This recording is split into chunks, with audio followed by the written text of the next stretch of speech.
Moscow में तबाही का धुआं जलने लगा क्यों? मॉस्को का आसमान बारूद की गंध से भर गया। कीव शहर जलने लगा, इमारतें खंडहर हो गई हैं। एक रात सैकड़ों ड्रोन, दर्जनों बैलिस्टिक मिसाइलें और हजारों किलोमीटर तक फैली जंग की आग। रूस यूक्रेन युद्ध अब सिर्फ सीमा पर नहीं बल्कि देश के भीतर बहुत गहराई तक पहुंच चुकी है। रूस ने एक महीने में जितनी बैलिस्टिक मिसाइलें बनाई थी वो सारी की सारी मिसाइलें सिर्फ 19 दिन में क्यों पर दाग दी गई हैं। यूक्रेन ने एक रात में 400 ड्रोन अटैक कर मॉस्को को दहला दिया। फ्यूल साइटों से धुआं उठने लगा। अगर आपको लगता है कि रूस यूक्रेन युद्ध पहले की तरह ही चल रहा है तो तस्वीर अब बदल चुकी है। अब दोनों एक दूसरे की ताकत खत्म करने पर आमादा हैं। तो सवाल यह है, क्या रूस यूक्रेन जंग अब कंट्रोल से बाहर हो चुकी है? क्या अब इस जंग को कोई नहीं रोक पाएगा? क्या दो देशों में से एक का तबाह होना बिल्कुल तय हो गया है? और सबसे बड़ा सवाल, क्या इस जंग में दूसरे गठबंधन भी जुड़ेंगे? І що ракети для ППО потрібні нам для захисту життя буквально кожного дня. Я дуже розраховую, що Міністерство закордонних справ України та інші урядовці по всій лінії оперативно говоритимуть з нашими партнерами щодо тих пакетів, про які ми вже तेल ठिकानों में लगी आग का धुआं कई किलोमीटर तक फैल चुका है। पूरा आसमान काले धुएं से ढका हुआ है और ये तस्वीर है मॉस्को की, वो शहर जहां पुतिन की हुकूमत चलती है। लेकिन यूक्रेन ने इस शहर में आग लगा दी है और आग भी वहां लगाई जहां से आग और भड़कती है। रूस का दावा है कि मॉस्को पर यूक्रेन ने 400 से ज्यादा ड्रोन से हमला किया। इस हमले में रूस के लॉजिस्टिक हब और ऑयल डिपो को निशाना बनाया गया।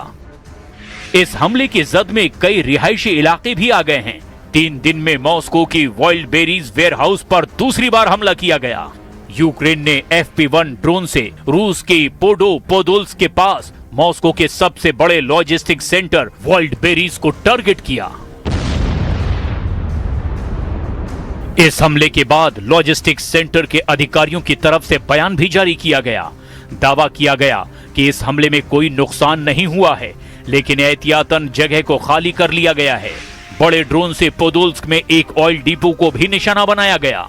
यूक्रेन ने जिस लॉजिस्टिक कॉम्प्लेक्स को निशाना बनाया वो करीब 160 एकड़ से ज्यादा एरिया में फैला हुआ है। 20 दिन के भीतर मॉस्को पर यह दूसरा बड़ा हमला है। इससे पहले 11 से 18 जुलाई के बीच यूक्रेन की तरफ से मॉस्को पर 1900 से ज्यादा ड्रोन हमले हुए हैं। यूक्रेन जिस तरह से मॉस्को को टारगेट कर रहा है उससे एक बात तो क्लियर है कि वो रूस की युद्ध मशीन की रफ्तार को धीमा करना चाहता है। यूक्रेन ने फ्रंटलाइन वॉर को डीप स्ट्राइक वॉर में बदल दिया है।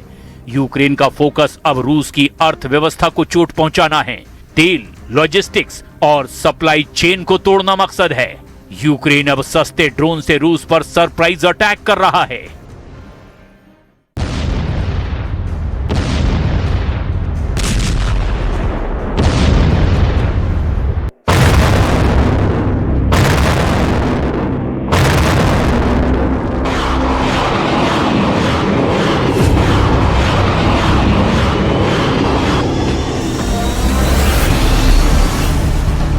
रूस और यूक्रेन की जंग अब सिर्फ जमीन और आसमान तक सीमित नहीं है। अब समुद्र भी युद्ध का नया मोर्चा बन चुका है। एक तरफ रूस की बैलिस्टिक मिसाइलें कीव पर बरस रही है तो दूसरी तरफ यूक्रेन ने ब्लैक सी और अज़ोव सागर में रूस के जहाजों का शिकार शुरू कर दिया है। रूस को नुकसान पहुंचाने के लिए यूक्रेन ने डबल ड्रोन ऑपरेशन शुरू किया। मॉस्को में लॉजिस्टिक और फ्यूल ठिकानों को निशाना बनाया, जबकि उसी वक्त क्रीमिया में रूस के एयरबेस, एयर डिफेंस सिस्टम और ब्लैक सी और अज़ोव सागर में जहाजों पर भी हमला किया। यूक्रेन का दावा है कि सिर्फ एक रात में उसके ड्रोन ने ब्लैक सी और अज़ोव सागर में 7 रूसी जहाजों को निशाना बनाया।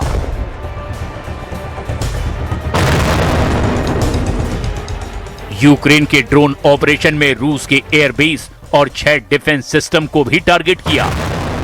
रूस का दावा है कि उसके एयर डिफेंस सिस्टम ने यूक्रेन के 381 ड्रोन मार गिराए। रिपोर्ट में दावा किया गया कि जुलाई में यूक्रेन ने रूस के 172 जहाजों को टारगेट किया। अज़ोव सागर में 118 जहाज जबकि ब्लैक सी में 54 जहाजों को निशाना बनाया गया। सवाल है, क्या यूक्रेन अब ब्लैक सी में रूस की आर्थिक और सैन्य लाइफलाइन काटने की रणनीति पर काम कर रहा है?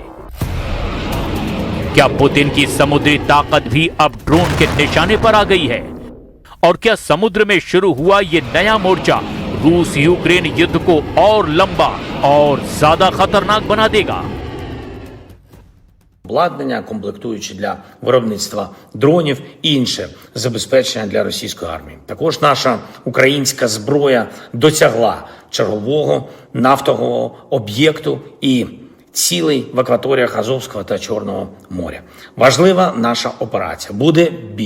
Буде більше засобів для мідстрайків. План далекобійних санкцій виконується теж.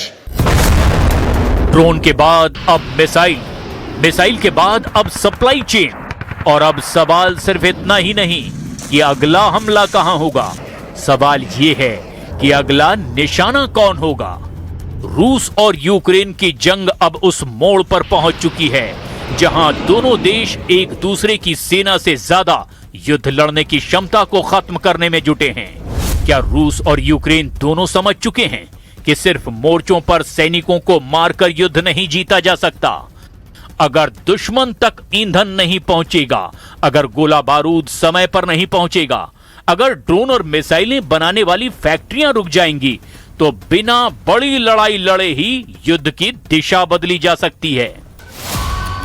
और यही वजह है कि दोनों अब डीप स्ट्राइक वॉर लड़ रहे हैं। लेकिन इस नई रणनीति का सबसे बड़ा खतरा भी है। हर एक हमले के साथ युद्ध की भौगोलिक सीमा बढ़ती चली जा रही है। पहले ये लड़ाई डॉनबास तक सीमित थी, फिर क्रीमिया तक पहुंची, अब मॉस्को, कीव, रूस के अंदरूनी इलाके और ब्लैक सी तक लगातार हमले होने लगे हैं। यानी अब युद्ध का कोई तय मोर्चा नहीं बचा। और यही वजह है कि यूरोप की चिंता भी बढ़ती चली जा रही है।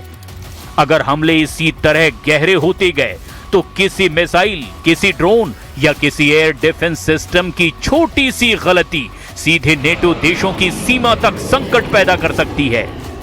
यही वजह है कि पश्चिमी देश लगातार यूक्रेन को एयर डिफेंस और लंबी दूरी की क्षमता देने पर विचार कर रहे हैं, जबकि रूस इसे अपने खिलाफ सीधा हमला बता रहा है।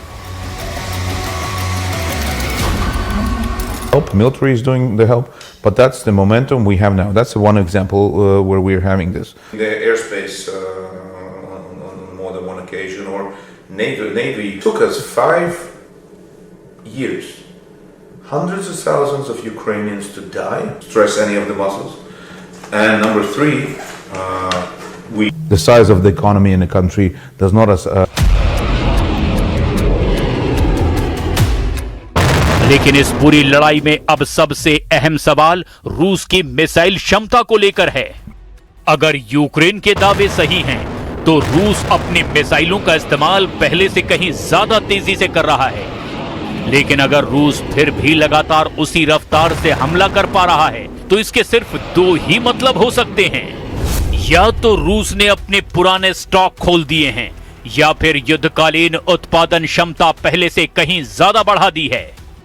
रूस और यूक्रेन की जंग अब उस मकाम पर पहुंच चुकी है जहां हर रात एक नई रणनीति जन्म ले रही है। अब सवाल ये नहीं है कि अगला हमला किस शहर पर होगा, सवाल ये है कि किस देश की युद्ध मशीन पहले थकेगी। क्या रूस अपनी मिसाइलों के दम पर यूक्रेन को झुका पाएगा, या यूक्रेन अपने सैकड़ों ड्रोन से रूस की सप्लाई चेन ही तोड़ देगा? फिलहाल इतना तय है, ये युद्ध अब सिर्फ जमीन पर नहीं, आसमान में, फैक्ट्रियों में, तेल के टैंकों में और हथियार बनाने वाली असेंबली लाइनों में लड़ा जा रहा है। यानी रूस यूक्रेन युद्ध अब फ्रंट लाइन वॉर नहीं बल्कि इंडस्ट्रियल और डीप स्ट्राइक वॉर बन चुका है और इसका अगला अध्याय पहले से कहीं ज्यादा खतरनाक हो सकता है।